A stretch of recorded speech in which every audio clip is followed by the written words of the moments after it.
सोमवार के दिन तू मेरे मंदिर के दरवाजे पर चौखट पर बैठ जाना, और दूसरा प्रतिदिन शाम के समय पर तू बेलपत्री के पेड़ के नीचे बैठ जाना। जो तेरी बेल वृक्ष के नीचे सेवा करने आए, जो शंकर जी के मंदिर में सोमवार को जल चढ़ाने आए, उसका जो पात्र जल चढ़ाकर जब वो घर लेकर जाए, उसके पीछे पीछे पात्र के पीछे पीछे तू जाना और उसके घर में लक्ष्मी का भंडार भरकर आए। लक्ष्मी बेलपत्र के वृक्ष के नीचे तू विराजमान हो जा। उस बेलपत्र के वृक्ष के नीचे जो बुआरी लगाए, सेवा करे, चाकरी करे, एक बेटी को जैसे बड़ा करते हैं वैसे बेलपत्री के वृक्ष को जो बड़ा करे, बेलपत्री के वृक्ष को जो बड़ा करे, बेलपत्री के वृक्ष का जो पालन करे, पोषण करे, उसकी संभाल करे, उस बेलपत्री के वृक्ष को जैसे जैसे वो उन्नति करे वैसे वैसे उसके घर में समृद्धि बढ़ते जाए। उस जिसका खुद का मकान नहीं हो, खुद का मकान नहीं हो, किराए के मकान में रहते रहते जिंदगी बीत रही है, खुद का नहीं, और बहुत दुख का जीवन चल रहा हो, बहुत कष्ट का जीवन, बहुत अपना खुद का कोई मकान नहीं, मान लो प्लाट है पर मकान बन नहीं रहा, या कोई प्रॉपर्टी अपनी नहीं बन रही, तो हम इस व्यासपीठ से कहना चाहेंगे कि एक प्रयोग अवश्य करिएगा, एक प्रयोग अवश्य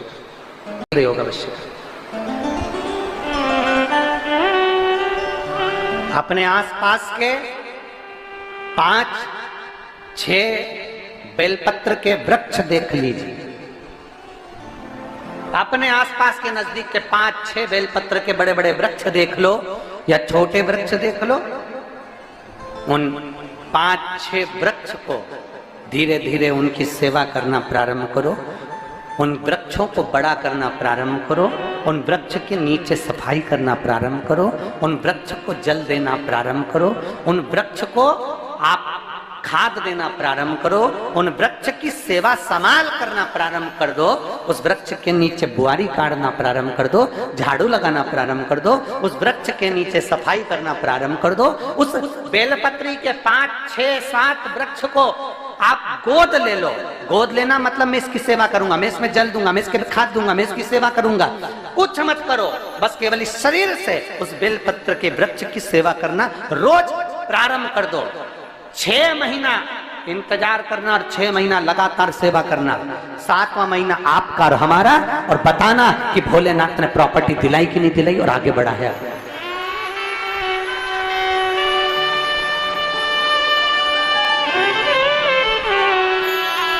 एक बेलपत्र का वृक्ष जिसके नीचे माता लक्ष्मी विराजमान होती है, एक बेलपत्र के वृक्ष के नीचे लक्ष्मी रहती है। दुनिया के लोग कहते हैं लक्ष्मी जी का दिन कौन सा है, बोलो जम के जल्दी से।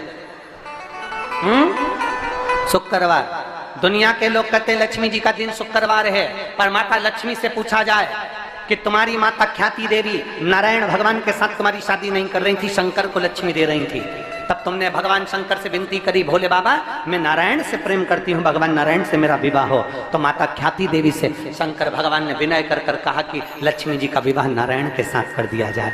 भगवान नारायण के साथ जब लक्ष्मी जी का विवाह हो गया, तब लक्ष्मी जी हाथ जोड़कर बोलती हैं, बाबा मेरा विवाह नारायण के साथ हो गया, पर मैं आपके चरणों की सेवा करना चाहती हूँ, बाबा आप कृपा करिए कि मैं क्या करूं आपके लिए। शंकर भगवान कहते हैं लक्ष्मी बस 2 चीजें कर दे, एक सोमवार के दिन तू मेरे मंदिर के दरवाजे पर चौखट पर बैठ जाना, और दूसरा प्रतिदिन शाम के समय पर तू बेलपत्री के पेड़ के नीचे बैठ जाना। जो तेरी बेल वृक्ष के नीचे सेवा करने आए, जो शंकर जी के मंदिर में सोमवार को जल चढ़ाने आए, उसका जो पात्र जल चढ़ाकर जब वो घर लेकर जाए, उसके पीछे पीछे पात्र के पीछे पीछे तू जाना और उसके घर में लक्ष्मी का भंडार भरकर आए। लक्ष्मी बेलपत्र के वृक्ष के नीचे तू विराजमान हो जा। उस बेलपत्र के वृक्ष के नीचे जो बुआरी लगाए, सेवा करे, चाकरी करे, एक बेटी को जैसे बड़ा करते हैं वैसे बेलपत्री के वृक्ष को जो बड़ा करे, बेलपत्री के वृक्ष का जो पालन करे, पोषण करे, उसकी संभाल करे, उस बेलपत्री के वृक्ष को जैसे जैसे वो उन्नति करे वैसे वैसे उसके घर में समृद्धि बढ़ते जाए, उसके घर में वैभव बढ़ते जाए। ये शंकर भगवान माता लक्ष्मी से करे, भगवान शिव माता लक्ष्मी से करे। तो भस्म, अगर शिव के मंदिर में भस्म मिल जाए, शंकर पर चढ़ी हुई भस्म अगर मिल जाए तो, और अगर भस्म ना मिले ना तो शंकर के जो शंकर भगवान का जो शिवलिंग है, शिवलिंग के आसपास में जो जलाधारी है, यहाँ अगर भस्म ना मिले तो इस जलाधारी पर अपना हाथ स्पर्श कर कर अपने तन पर उसको लगाकर जरूर आओ। भस्म एक शंकर पर चढ़ा हुआ जल, दूसरे नंबर पर है शंकर पर चढ़ी हुई भस्म। ये दो स्पर्श जरूर, स्पर्श। एक भस्म का एक बड़ा सुंदर चरित्र आता है। दूसरा, जिस भूमि पर बैठकर कथा सुनो उसकी रज को अपने मस्तक पर थोड़ा सा लगाकर अवश्य जाओ, तो जीवन का एक आनंद है। और शंकर के मंदिर में जाओ तो दो चीजें अवश्य लेकर आओ। पहला, शंकर जी पे चढ़ा हुआ, जम के बोलो, जल अवश्य लेकर आओ, क्योंकि जब तुम जल लेकर आते हो, पात्र लेकर आते हो, तो मेरा महादेव लक्ष्मी जी को तुम्हारे पीछे पीछे तुम्हारे घर तक भेज देगा। चढ़ी हुई बेलपत्र मत खाओ, लोग कहेंगे शंकर पर चढ़ा हुआ ये मत पाओ। हम इस व्यासपीठ से निवेदन करना चाहेंगे कि आप अगर दिल रखकर अपने बाबा से कहोगे ना, तो बाबा पर चढ़ा हुआ जो जल है ना, वो जल साधारण नहीं रहता। मेरा भोलेनाथ जब दुनिया को अमृत देता है तो तुमको भी अमृत दे देता है। दो चीजें कभी मत छोड़ो। अगर मंदिर में गए हो तो दो चीजें कभी मत छोड़ो। कथा में गए हो तो दो चीजें कभी मत छोड़ो। एक, कथा श्रवण करना। दूसरा, जहाँ कथा बैठकर सुनते हैं वहाँ की रज को अपने मस्तक पर लगाना। कथा सुनने के बाद आप यहाँ से जाओ, भले दरी बिछी है, आसन बिछा है, कारपेट बिछा है, उस पर अपना हाथ फेर कर उस रज को अपने मस्तक पर जरूर लगाओ। क्योंकि शिव पुराण में, भागवत पुराण में, स्कंद पुराण में, कुर्म पुराण में, नर्मदा पुराण में, लिंग पुराण में, नारद पुराण में, ब्रह्म वैवर्त पुराण में, जितनी भी पुराणे हैं, सब पुराणों में लिखा है कि जिस स्थान पर बैठकर हम भगवान की कथा को सुनते हैं, उनको याद करते हैं, जितनी देर हम उनको याद करते हैं उतनी देर वो परमात्मा उस स्थान पर बैठा हुआ रहता है। हाथ रखकर बोलना, शंकर भगवान से तुम्हारा रिश्ता कौन सा? शिव जी से आपका कौन सा रिश्ता?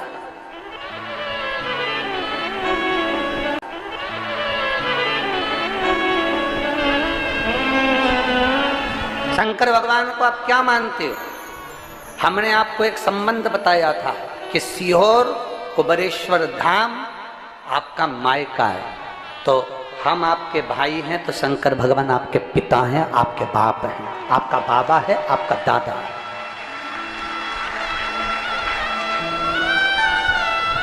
अब आपसे हम प्रश्न करें, उत्तर मेरी कुरुत की बहनें भी देंगी और मेरे जीजा उन भी देंगे, और मेरी बेटियां और मेरे बेटे देंगे उत्तर। आपसे प्रश्न करें, अगर बेटी को दुख होगा तो क्या वह अपने बाप से नहीं कहेगी? बोलो तो जम के। बेटी को तकलीफ है वो अपने बाप से ना कहेगी। बेटे को तकलीफ है तो वो अपने पिता से, अपनी माँ से नहीं कहेगा, मम्मी मुझे ये तकलीफ है, पापा मुझे ये दुख है, माँ मुझे ये तकलीफ है, पिताजी मुझे ये कष्ट है। क्या वो अपने माँ बाप से नहीं कहेंगे? क्या वो अपने माँ बाप से विनय नहीं करेंगे? और माँ, पिता, फिर उसके करीब में, उसके नज़दीक में जो भी होता है वो माँ बाप निकाल कर उसको दे देते हैं, माता पिता उसको दे देते हैं। माता, लोग कहते हैं कि शंकर जी पे चढ़ा हुआ जल मत पियो, लोग कह देते हैं शंकर जी पे चढ़ी हुई बेलपत्र मत खाओ। कोई इस बहन से पूछे, सुनीता सोनी से, कि शंकर पर चढ़े हुए जल से उसकी गांठ जो डबल से उसके शरीर में आ गई थी वो समाप्त हो गई, तो जरा विश्वास करिएगा कि एक बेटी अपने माँ बाप से ही तो कहेगी, और बाप के पास में जो होगा वही तो अपनी बेटी को देगा दुख को मिटाने के लिए। तो मेरे शंकर भगवान के पास तो उसका चढ़ा हुआ जल है। दूसरा, जिस भूमि पर बैठकर कथा सुनो उसकी रज को अपने मस्तक पर थोड़ा सा लगाकर अवश्य जाओ, वो जीवन का एक आनंद है। और शंकर के मंदिर में जाओ तो दो चीजें अवश्य लेकर आओ। पहला, शंकर जी पे चढ़ा हुआ, जम के बोलो, जल अवश्य लेकर आओ, क्योंकि जब तुम जल लेकर आते हो, पात्र लेकर आते हो, तो मेरा महादेव लक्ष्मी जी को तुम्हारे पीछे पीछे तुम्हारे घर तक भेज देगा। दो चीजें लेकर अवश्य आओ। और शिव पुराण में जाओ तो दो चीजें लेकर अवश्य जाओ। पहले नंबर पर शंकर की कथा और अपने अंदर विश्वास कि मेरे महादेव की मैंने कथा सुनी है, अब मैं भटकूंगी नहीं।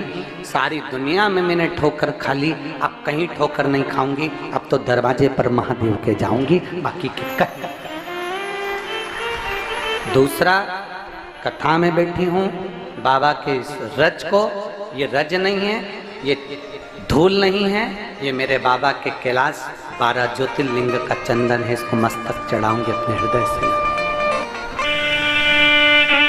पूर्णिमा के दिन चावल का एक आखा दाना जानते हो, पूरा खंडित चावल नहीं, कितना चावल, एक दाना चावल का शंकर भगवान के शिवलिंग पर समर्पित करिए। एक बेलपत्र जिसका डंडी का मुख अपनी ओर हो, जहां से चावल चढ़ाया है, उस चावल के ऊपर अपनी कामना कर कर रख दीजिए और चंद्रमौली भगवान का स्मरण करिए। कौन से भगवान? शंकर भगवान का सर्वश्रेष्ठ सुंदर नाम है चंद्रमौली। चंद्रमौली भगवान का स्मरण करिए, अपनी कामना कर कर बेलपत्र समर्पित कर कर शिव जी पर एक लोटा पानी, एक जल पात्र समर्पित करो, कलश से जल चढ़ा दीजिए, नैनों में वो जल लगाकर अपनी कामना कर कर वापिस घर को आइए। अगली पूर्णिमा आएगी, जो कामना करी है मेरा चंद्रमौली भोलेनाथ उसे पूर्ण कर ही देगा। आप सभी को सुंदर पूर्णिमा की बहुत बहुत बधाई हो। बाबा विश्वनाथ की कृपा आप पर सदा बनी रहे। आ गया पूर्णिमा की रात्रि, बड़े से बड़ी बीमारियां, बड़े से बड़े रोग, बड़े से बड़े बड़े कष्ट इस पूर्णिमा की रात्रि को छूट जाते हैं। दमे की बीमारी, श्वास की बीमारी, अनिद्रा की बीमारी, रात्रि को जगना, ये सारी बीमारियां पूर्णिमा की रात्रि को अगर व्यक्ति अपने जीवन को सुखमय बनाए, अपने जीवन को आनंदमय बनाए, तो सब छूट सकता। पूर्णिमा की रात्रि को पीपल के पत्ते 5 लेकर उसके ऊपर खीर डालकर रात्रि को खा लेने से महाराज दमे की बीमारी, श्वास की बीमारी रुक जाती है, वो बीमारी बढ़ती नहीं है, उससे कष्ट नहीं होता। जिन बच्चों के नेत्र कमजोर होते हैं, रोशनी कमजोर होती है, पूर्णिमा के दिन रात्रि को 12 बजे भगवान चंद्रदेव का दर्शन कराइए। 5 से 7 मिनट तक नयन मिलाए चंद्रदेव के साथ, और बाद में एक पीपल के पत्ते पर खीर जो चंद्र के नीचे रखी हुई है, उसी खीर को चटा दीजिए। फिर चंद्र का दर्शन कराओ, फिर खीर को चटा दीजिए। महाराज नयन की ज्योति बढ़ती है, नींद नहीं आती तो निंद्रा देवी प्रवेश करती है, निंद्रा अच्छी आती है, आनंदित होता है। महाराज जिस व्यक्ति के शरीर में गांठ पड़ जाती हो, शरीर काला पड़ जाता हो, चट्टे पड़ जाते हो, या दांत खाज खुजली हो जाता हो, उसके लिए भी पूर्णिमा की रात्रि को 12 बजे महाराज भगवान चंद्रदेव के लिए 21 दिए जलाए जाते हैं। उस 21 दिए की कालोच एक थाली में इकट्ठी करी जाती है, कालोच को इकट्ठी कर कर शरीर में गाय के घी के साथ में जहां जहां जगह पर चट्टे हैं, गांठ है, वहां लगाया जाता है। उसको 5 या 7 दिन लगाइए, उसके बाद में रोज प्रतिदिन लगाने के आधे घंटे बाद स्नान कर लीजिए, आराम लगना प्रारंभ हो जाता है। आज पूर्णिमा की रात्रि से लेकर कार्तिक पूर्णिमा की रात्रि के बीच में जो दामोदर भगवान का, कृष्ण का, शिव का मंगल आनंद करेगा, अभिषेक करेगा, पूजन करेगा, स्मरण करेगा, उसके सारे दुख दरिद्र दूर हो जाएंगे। रात्रि को आप बड़े प्रेम से खीर बनाओ, चंद्रदेव की साक्षी में रखो, भोग लगाओ भगवान श्री हरि को। बन सके अगर लक्ष्मी की कमी है, लक्ष्मी नहीं आ रही है, व्यापार नहीं चल रहा है, तकलीफ बहुत ज्यादा है, घर में कष्ट है, कर्जा ज्यादा है, तो एक तांबे के कलश के ऊपर, तांबे के कलश में पानी भरना, कटोरी रखना, उस पे लक्ष्मी जी की मूर्ति रखना। लक्ष्मी जी की मूर्ति नहीं हो तो चांदी का सिक्का रखना। उसके सम्मुख में आप 31 दीपक 31 31 दीपक घी के लंबी बाती के जला देना। महाराज एक एक कमल गट्टा उस 31 दिए के अंदर डाल देना और लक्ष्मी जी का पूजन करना, लक्ष्मी जी का स्मरण करना, खीर का भोग लगाना, पान के पत्ते पर खीर रखना, 5 पत्ते पर खीर का भोग लगाना और माता लक्ष्मी से विनती करना। सुबेरे 4 बजे तक वो रखे रहने देना, सुबह 4 बजे वो उठाना, लक्ष्मी को वापिस तिजोरी में या सिक्का हो तो उसको अलमारी में रख देना। जो खीर बनी है वो प्रसाद के रूप में सुबह 8 बजे 10 बजे 9 बजे जब खाना हो प्रेम से पाना। माता जो दिए लगाए हैं वो ठंडे हो गए होंगे, उनको रखे रहने देना, बाद में काम आते रहेंगे, या दिए विसर्जन करना हो तो आपकी मर्जी है। पर वो मट्टी के दिए लगेंगे, आटे के दिए नहीं लगेंगे, मट्टी के दीप लगाना है आपको। 31 घी के दिए लगाना है। लक्ष्मी जी का पूजन करो, कंकु चावल हल्दी मोली से सब तरह से। पूर्णिमा की रात्रि को सुख मिलेगा, आनंद मिलेगा, लक्ष्मी की वृद्धि होगी, कार्य सिद्धि होगी। दूसरा क्रम, पूर्णिमा के दिन आप शाम को प्रदोष काल के समय 4:30 बजे से 6 बजे के बीच में 1 लोटा पानी, उसमें 5 बेलपत्र रखकर, 1 कमल गट्टा डालकर भगवान चंद्रेश्वर महादेव के नाम से भगवान शंकर को चढ़ा दीजिए। आपकी जो कामना हो वो कामना कर चढ़ाएं, विनती करें चंद्रेश्वर महादेव को और निवेदन करें कि हमारा ये कार्य सफल हो। केवल पूर्णिमा के दिन चढ़ाइए, कार्तिक पूर्णिमा तक क्या फल मिलता है हमको जरूर बताइए। भी पूर्णिमा की रात्रि को और कार्तिक पूर्णिमा की रात्रि को गर्भवती नारी अपनी नाभि पर यदि चंद्र की दृष्टि पड़वा लेती है तो बच्चा विकलांग पैदा नहीं होता है। गर्भ से जो बालक होगा श्रेष्ठ होगा, विद्वान होगा, चतुर होगा, पढ़ने में होशियार होगा, क्योंकि ये चंद्र की किरणें जब समुद्र में उछाल ला सकती हैं तो आपके जीवन में भी तरक्की ला सकती है, उछाल ला सकती है। क्यों करा जाता है पूर्णिमा का व्रत? पूर्णिमा का व्रत करने का कारण क्या है?